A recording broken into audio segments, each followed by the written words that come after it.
மதுபான கடையில் நடந்த கைகலப்பில் நியூசிலாந்து கிரிக்கெட் வீரர் ஜெசி ரைடர் தலையில் பலத்த காயமடைந்து கோமா நிலைக்கு தள்ளப்பட்டுள்ளார்.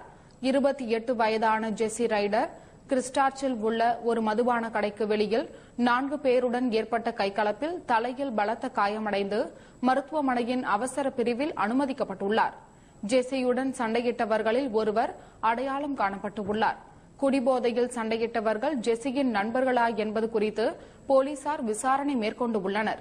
ஜெசி இந்தியாவில் நடைபெறும் IPL போட்டிகளில் டெல்லி டேர்டெவில்ஸ் அணிக்காக விளையாட இந்த வார இறுதியில் இந்தியா வர இருப்பது குறிப்பிடத்தக்கது. இதற்காக அவருக்கு ₹1.5 கோடி அளிக்கப்பட்டுள்ளது.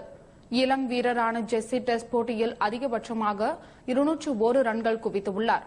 பல்வேறு சர்ச்சைகளில் சிக்கி வந்த ஜெசி கடந்த வருடம் பிப்ரவரி மாதத்தில் தென்னாப்பிரிக்காவுக்கு எதிராக நடைபெற்ற ஒருநாள் போட்டியில் பங்கேற்று விளையாடினார்.